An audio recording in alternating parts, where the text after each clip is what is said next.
নমস্কার বন্ধুরা, অবিশ্বাস্য সত্য চ্যানেলে আপনাদের সকলকে জানাই স্বাগত। আজকের বিষয়টি হতে চলেছে খুবই গুরুত্বপূর্ণ একটি বিষয়ের উপর নির্ভর করে। হ্যাঁ বন্ধুরা, তাই আপনারা ভিডিওটা প্রথম থেকে শেষ অবধি দেখুন এবং নিজেদের উপকারগুলি জেনে নিন। নানা অজানা তথ্য সম্পর্কে অবগত হন এবং অন্যকেও জানতে সুবিধা করুন। আমি এর আগের ভিডিওতে আলোচনা করেছি সূর্যগ্রহণ সম্পর্কে।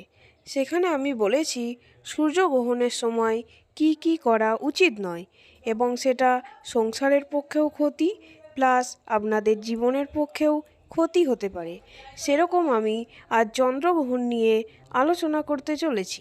আজকের আলোচিত বিষয়টি হলো চন্দ্রগ্রহণের সময় আপনারা কি করবেন না। আমাদের চন্দ্রগ্রহণ খুব সামনেই আছে, সেটি হলো 3রা মার্চ। হ্যাঁ বন্ধুরা, 2026 সালের 3রা মার্চ চন্দ্রগ্রহণ পড়ছে। এই চন্দ্রগ্রহণ দুপুর 3:30 থেকে বিকেল 6:45 অবধি পড়ছে এবং এটি একটি অশুভ দিন বলে গণ্য করা হচ্ছে। বিশেষ করে যারা গর্ভবতী মহিলা আছেন তাদের ক্ষেত্রে এই দিনে কিন্তু খুবই সাবধান হওয়া জরুরি। তারা একটা কাজ করতে পারেন, নিরন্তর মায়ের নাম জপ করতে পারেন, অর্থাৎ কোনো দেবদেবীর জপ করতে পারেন এবং ওম নমঃ শিবায় বা কোনো মন্ত্রও জপ করতে পারেন। তাহলে দেখবেন আপনারা ভালো ফল পাবেন, আপনারা সুস্থ থাকবেন, ভালো থাকবেন।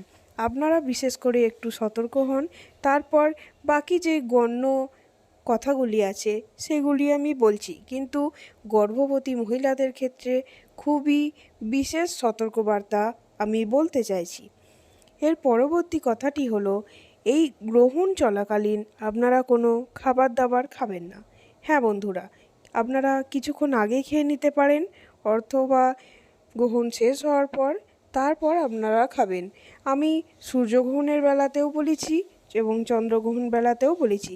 এটা একটা নিয়ম এবং বৈজ্ঞানিক মতামত অনুযায়ী গ্রহণের সময় কোনো কিছুই খাওয়া উচিত নয়, কারণ সেই সময় অনেক জীবাণু ঘুরে বেড়ায়, যেটা আমাদের খাবারের সঙ্গে আমাদের শরীরের মধ্যে গেলে আমরা অসুস্থ হতে পারি। হ্যাঁ বন্ধুরা, এই নিয়মগুলি আপনারা একটু মেনে চলুন, দেখবেন আপনারা সুস্থ থাকবেন। এবং আমি আমার পরবর্তী কথাতেই বলছি, সেটি হলো কোনো বাচ্চাদের কোনো খাবার জিনিস খাওয়াবেন না।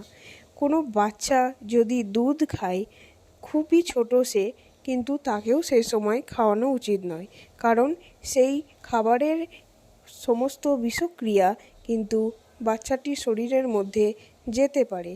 তাই এই ভুলটা কখনোই আপনারা করবেন না। আমি পরবর্তী টপিকটি বলছি, সেটি হলো যখন গ্রহণ চলবে তখন আপনারা যখন ঠাকুরের নাম জপ করবেন তখন একটি প্রদীপ বা মোমবাতি ঠাকুরের সামনে জ্বালিয়ে দেবেন। সেটি গৃহের পক্ষে খুবই শুভ বলে মনে করা হয়। এছাড়াও আমি 3টে জিনিসের নাম বলছি, যেই জিনিস আপনারা ছুঁয়ে পর্যন্ত দেখবেন না। সেটি হলো কর্পূর এবং যে কোনো ধরনের পারফিউম, এবং আরেকটি হলো যে সমস্ত নেশাজাত দ্রব্যগুলি ধোঁয়াযুক্ত হয় সেই জিনিসগুলি থেকে আপনারা একটু দূরে থাকুন, কেননা ওই জিনিসগুলোতে কিন্তু সেই সময় এক ধরনের বিষক্রিয়া হতে পারে, যেটা আমাদের শরীরের পক্ষে খুবই ক্ষতিকারক।